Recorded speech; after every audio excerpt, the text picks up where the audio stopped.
ऐसे भी कोई किसी को मारता है क्या और ऐसे निशान डालता है? नहीं, जरूर कोई बात हुई होगी और दीदी ने भी कुछ ना कुछ तो किया होगा। ऐसा नहीं है कि कुछ कोई बात नहीं हुई है, जरूर कोई बात हुई है, नहीं तो ताली तो एक हाथ से नहीं बजती, ताली दोनों हाथ से हुई है। तभी माँ बोल पड़ी थी, क्यों, तुझे क्या लगता है मेरी बेटी के खिलाफ एक शब्द मत बोल जाना, मुझे बर्दाश्त नहीं होगा। एक शब्द भी नहीं सुनूंगी मैं अपनी बच्ची के खिलाफ। मैंने अपनी बेटी को अच्छे संस्कार दिए हैं, अच्छे घर में भी आया था, लेकिन इसका मतलब ये थोड़ी है कि दामाद जी मार पीट कर इसको घर से बाहर निकाल देंगे। और रोते हुए चुनमुन बोली थी, मम्मी जी वो रोज शराब पीकर आते हैं, फिर मुझे मारते हैं और मेरे गहने भी चोरी करके पता नहीं कहाँ बेचकर आ चुके हैं। अरे भगवान, ये क्या हो गया, तूने हमें पहले क्यों नहीं बताया? कब से चल रहा था ये सब कुछ? और मैं अभी बात करती हूँ। और कहकर उन्होंने तुरंत अपनी समधन को फ़ोन मिला दिया था। सुनती हो बहन जी? उधर से भी फ़ोन पर आवाज़ आई थी। हाँ जी बताइए ना, क्या हुआ? आपने ये क्या किया है मेरी बेटी के साथ? आपको दहेज का लालच था, क्या चीज़ चाहिए थी? और ये जो तुम्हारा बेटा रोज रोज पीकर आता था और फिर मार पिटाई करता था, आपने कभी अपने बेटे को रोका नहीं था? ये कैसी हरकत चल रही थी आपके घर में? तभी उधर से आवाज़ आई, मेरे बेटे ने आज तक कभी शादी ब्याह में भी नहीं पी है। आप कैसी बात करती हो? हमने कभी उसको पीते हुए नहीं देखा। और गहनों की बात कर रही हो, चोरी की बात, तो मुझे तो यकीन भी नहीं हो सकता कि मेरा बेटा ऐसी हरकत कर सकता है। मैं अभी अपने बेटे से पूछती हूँ। तभी उधर से उन्होंने भी अपने बेटे को फ़ोन मिला दिया था कि उधर से वो अब तेरी पत्नी इस तरह के इल्ज़ाम लगा रही है, तू सच बता कि तूने किया क्या है, हमने तो तुझे ऐसे संस्कार नहीं दिए थे। तभी उधर से बेटे ने भी कहा था, मम्मा आपको क्या लगता है कि मैं कब पी कर आया हूँ? जब मैंने पहले से कभी नहीं पी है, कभी दोस्तों में बैठकर नहीं पी है, तो क्या मैं आज पी सकता हूँ? और रही बात गहनों की, तो मुझे याद है मम्मा, जब आपने उससे कहा था कि गहने मेरे पास रखवा दो, तब भी उसने आपको भी नहीं दिए थे, तो वो मुझे कैसे दे सकती थी? नहीं मम्मा, कुछ और बात है, मैं अभी के अभी अपनी ससुराल जाता हूँ। और कहकर बेटा ससुराल में पहुंच गया था। बताओ तो तुम चुनमुन, मैंने तुम्हारे साथ ऐसा क्या किया? चुनमुन ने कहा कि तुम रोज शराब पीकर आते हो, रोज मुझे मारते पीटते हो, रोज मेरे साथ कुछ ना कुछ ऐसा करते हो, और उसके बाद तुमने मेरे सारे जेवर बेच दिए। नहीं, तुम गलत कह रही हो चुनमुन, मैंने कभी ऐसा कोई काम नहीं किया है। और अपनी सास से बोला, आपको क्या लगता है मम्मी जी, क्या तुम्हें, मैंने, मेरे साथ सिर्फ एक ही दिन बात हुई थी कि मैंने इसको डांटा जरूर था। मम्मी जी ये फ़ोन पर किसी से बात करती है, मैंने बार बार इससे कई बार पूछा है तुम किससे बात करती हो, तो ये फ़ोन को काट देती है। मैंने इससे सिर्फ इस फ़ोन का पासवर्ड ही मांगा था। फ़ोन का पासवर्ड मांगना भी क्या गुनाह हो गया है? क्या फ़ोन का पासवर्ड नहीं लेना चाहिए? क्या मैं अपनी पत्नी का फ़ोन भी चेक नहीं कर सकता हूँ? सिर्फ फ़ोन को लेकर हमारे बीच में बातचीत हुई थी, लेकिन हमारी कभी मार पिटाई नहीं हुई। मैंने इसको कई बार कहा, इसने मुझे फ़ोन नहीं दिखाया। मम्मी को भी कई बार ऐसा शक हुआ है, लेकिन मम्मी ने भी ये कहा कि हो सकता है अपनी मम्मी से बात करती हो, भाभी से बात करती हो, सहेलियों से भी बात करती हो। लेकिन मम्मी ने भी मुझे एक दो बार ये बताया था कि ये मेरे जाने से फ़ोन को काट देती है, तो उनको भी थोड़ा सा शक था, लेकिन उन्होंने ये कभी नहीं कहा कि मुझे शक हो रहा है। उन्होंने कहा नहीं, ये अपनी फैमिली में ही बात करती होगी। इधर चुनमुन की भाभी जो घर में थी, उन्होंने भी कहा, मम्मी जी आप मेरी बात मानो या ना मानो, लेकिन जब भी मैं दीदी के कमरे में जाती हूँ तो ये फ़ोन पर ही बातचीत करती हैं। तभी चुनमुन अपनी भाभी पर चिल्ला पड़ी थी, ये तुम अपनी तमीज़ में रहो, तमीज़ के दायरे में रहो, तुम मेरे ऊपर इल्ज़ाम लगाना चाहती हो, लेकिन मैं ऐसा होने नहीं दूंगी। तुम मेरे से पहले से ही जलती हो और आज भी जलती हो। तुम मेरे ऊपर सरासर घटिया इल्ज़ाम लगा रही हो और मैं ऐसा हरगिज़ होने नहीं दूंगी। भाभी, मम्मी देखो, भाभी को देखो कैसी बदतमीजी से मेरे से बात कर रही हैं, इन्हें अच्छा नहीं लग रहा है, मैं घर में आकर बैठ गई हूँ। तभी माँ भी बोल पड़ी थी, अपनी बहू पर ही चिल्लाई थी, बेटा सुनो, मैं ये अपनी बेटी के खिलाफ ऐसे गंदे इल्ज़ाम तो बर्दाश्त नहीं करूँगी।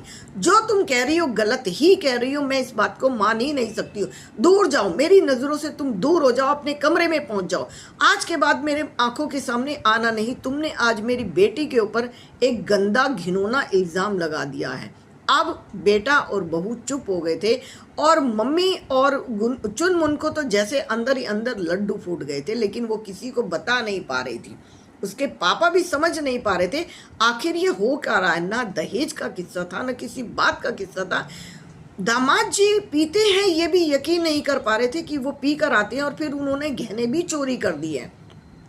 ससुर जी भी परेशान थे, लेकिन जैसे ही शाम हुई और वो चुनमुन अपने कमरे में गई तो चुनमुन कमरे में कह रही थी कि सारा रास्ता साफ हो चुका है, मम्मी को भी मेरे ऊपर यकीन हो चुका है और आप यकीन मानो मेरा तलाक बहुत जल्दी ही हो जाएगा। तलाक के बाद हम दोनों साथ रहेंगे और हमारी ज़िंदगी बहुत अच्छे से कटेगी। और एक और बात, तलाक के बाद मैं उससे एलिमिनी तो लेकर ही मानूंगी, फिर हमारी ज़िंदगी में ऐशी ऐश है। और जैसे ही माँ पीछे कमरे में खड़ी सुन रही थी, भौचक्की रह गई थी कि उसके संस्कार तो धरे के धरे रह गए। कौन है ये जिससे तुम बात कर रही थी? माँ ने एकदम भन्ना कर पूछा था। तुम्हारे चक्कर में आकर मैंने अपनी बहू को भी डांट दिया, उससे भी कह दिया कि वो मेरी नज़रों के सामने नहीं आएगी। कौन है मेरी, इससे जरा मेरी बात कराओ। और वो सहम गई थी, मम्मी कोई नहीं है, कोई नहीं है, ये मेरी फ्रेंड थी। जो भी तुम्हारी फ्रेंड थी, इसको अभी के अभी कॉल मिलाओ और मेरी बात कराओ। अब तो उसके पैरों तले जमीन निकल गई थी जैसे ही उसने बात कराई कि मैं तुम्हें एक चीज़ पहले बताई देती हूँ, ये लड़का कभी भी तुमसे शादी नहीं करेगा। चलो फ़ोन मिलाओ और इसको स्पीकर ऑन करो, मैं इससे पूछती हूँ कि ये कौन है। मैं चुप खड़ी हूँ, बात तुम ही करती रहना। अब चुनमुन ने फ़ोन मिलाया था। चुनमुन ने जैसे ही फ़ोन मिलाया, उधर से आवाज़ आई, हाँ बोलो क्या कहना चाहती हो? अरे इतनी रात को तुम मेरे घर में फ़ोन मत किया करो। तो फिर किस टाइम फ़ोन करूँ? मुझे अभी मम्मी से बात करानी है। मेरी माँ इस बात के लिए राजी हो गई है कि वो चाहती है कि तुम दोनों की शादी हो जाए। लेकिन फिर उधर से फ़ोन पर आवाज़ आई थी, वो चुनमुन, मैं तुम्हें बहुत पहले से कुछ बताना चाहता था, कहना चाहता था, लेकिन मैं कह नहीं पा रहा था। क्या कहना चाहते हो? कि मैं ये कहना चाहता था कि मैं शादीशुदा हूँ, मेरे 2 बच्चे भी हैं। 2 बच्चे सुनकर जैसे उसकी आंखों के आगे तारे नाच गए थे। ये मैंने क्या कर दिया? सुनो, तुमने मुझे धोखा दिया। तुमने मुझे पहले से क्यों नहीं बताया कि तुम्हारी भी शादी हो चुकी है और तुम्हारे 2 बच्चे भी हैं? तो तुम कौन सा दूध की धुली हो? तुमने कौन सी ऐसी बात बताई है कि तुमने कब मुझे ये कहा कि तुम्हारी भी शादी हो गई है? तुम्हारी शादी को भी 6 महीने हो चुके हैं। 6 महीने में जब तुम अपने पति की नहीं हुई तो तुम किसकी सगी हो सकती हो? बताओ तो जरा, तुम किसकी सगी हो जो अपने पति की भी सगी नहीं है, जो अपनी माँ की भी सगी नहीं है?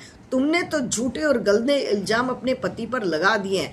जब तुम वहाँ नहीं रह सकती तो तुम मेरे घर में कैसे रह सकती हो? तुम मुझे चैन से कैसे जीने दे सकती हो, ये बताओ मुझे। और कहकर उसने फ़ोन काट दिया था। अब जैसे उसके हाथ पैरों तले जमीन निकल गई थी और तोते उड़ गए थे। माँ ने ये सारी चीज़ें सुनी थी और खींच के 4 थप्पड़ जड़ दिए थे उसके कि तूने ये बदतमीजी क्या करी? तू तलाक लेना चाहती थी उस इंसान को, उस परिवार को जिसको तेरे पापा ने ढूंढा था, जो तेरे पापा के दोस्त हैं। हमारी नज़रें नीचे करा दी हैं तूने आज। और एलिमिनी क्या होता है ये तो मैंने आज तक सुना नहीं। मम्मी वो मत कर, सीधा सीधा बता ये एलिमिनी क्या होता है? मैंने तो आज तक ये शब्द सुना नहीं है। मम्मी, वो जब लड़की का तलाक हो जाता है तो पति पूरी उम्र उसका खर्चा देता है।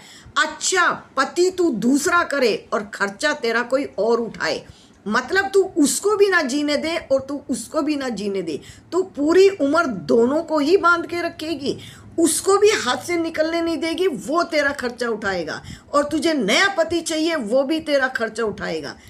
इसे ऐश कहते हैं, इसको जिंदगी कहते हैं, इसे जीना कहते हैं। तूने मेरी नाक नीची करा के रख दी। मुझे नहीं लगता कि ये तुझे मैंने संस्कार दिए हैं। एलिमिनी चाहिए, दहेज होता है लड़की के लिए और तुझे एलिमिनी चाहिए लड़की के लिए। ऐसी लड़कियों को तो डूबकर मर जाना चाहिए जिसे एलिमिनी लेनी होती है। 2 पति चाहिए तुझे खर्चे उठाने के लिए। ना उसे चैन से जीने देगी, ना उसे घर बसाने देगी, ना इसे चैन से जीने देगी, ना इसे घर बसाने देगी। एलिमिनी का मतलब जानती है क्या होता है? दहेज का दूसरा नाम एलिमिनी होता है। भगवान ने तुझे हाथ पैर दिए हैं कमाकर खाने के लिए। तेरे से अच्छे तो वो रेडी वाले और ठेली वाले होते हैं जो अपने किसी काम को कम नहीं समझते हैं और बड़ी धूप में खड़े होकर सड़कों पर रेडियो ठेली लगाकर अपने बच्चों का पेट पालते हैं। तेरे से अच्छे वो होते हैं जो घरों घरों में जाकर सफाई का काम करती हैं और अपनी ज़िंदगी को शान से बिताती हैं। तेरे से अच्छी तो वो भी होती हैं जो झाड़ू पोछा बर्तन करके या किसी के घरों में खाना बना के काम करती हैं, वो भी शान की ज़िंदगी जीती हैं। तेरे आने वाले बच्चे तुझे क्या कहेंगे कि तूने 2-2 आदमी रखे थे। इतनी गिरी हुई हरकत तो मेरी औलाद नहीं कर सकती है। अभी के अभी यहाँ से निकल जाओ मेरे घर से। तुम कहाँ जाओगी कहाँ नहीं जाओगी ये मेरा काम नहीं है। मैंने तेरे लिए एक बहुत अच्छा और संस्कारी परिवार ढूंढा था, परिवार कहते हैं उसे, दामाद जी ढूंढे थे। अब किस मुंह से मैं उनसे माफ़ी मांगूंगी और किस मुंह से उन्हें कहूंगी कि इस मेरी औलाद को तुम अपने घर में रखो। आज तूने एक किया है, कल को तू किसी दूसरे को ढूंढेगी, परसों किसी तीसरे को ढूंढेगी। भारत की ये परंपरा तो नहीं है। विदेश बनाकर रख दिया इसको, क्या बना दिया तुमने। विदेशों में भी ऐसा नहीं होता है। पति पत्नी का एक रिश्ता होता है। तूने देखा है अपाहिज पति भी और अपाहिज पत्नी भी दोनों एक दूसरे को निभा देते हैं। बीमार पड़े हॉस्पिटल में पति और बीमार पड़ी हॉस्पिटल में पत्नी भी एक दूसरे को निभा देते हैं। तूने ये कैसी हरकत की है, शर्म आनी चाहिए। और आज के आज अभी के अभी मेरा इस घर को छोड़ दे। इसके बाद तेरा क्या होगा मुझे कुछ नहीं पता है। और कहकर वो बेटी माँ के पैरों में गिर गई थी, मम्मी ये मेरे से गलती हो गई है, मुझे माफ़ कर दो, मुझे नहीं पता था, मुझसे भूल हो गई है, मैं आइंदा ऐसा नहीं करूँगी। ये फैसला तेरे ऊपर छोड़ती हूँ। तू अपने पति को कॉल कर, तू अपनी सास ससुर को कॉल कर, तू वहाँ जाएगी या नहीं जाएगी अब ये उनका फैसला होगा। उसने तभी अपने पति को फ़ोन किया था, सास ससुर को फ़ोन किया था और तभी उन्होंने कहा था बेटा सुबह का भूला अगर शाम को घर आ जाए तो उसे भूला नहीं कहते। तेरा घर है, तू ही हमारे पास आएगी और तू ही आगे जाके हमारा सहारा बनेगी। हम तुझे वापस अपने घर में लेते हैं और मैं अभी बेटे को तुझे लेने के लिए भेजती हूँ, कहकर ससुर जी ने उसको माफ़ कर दिया था।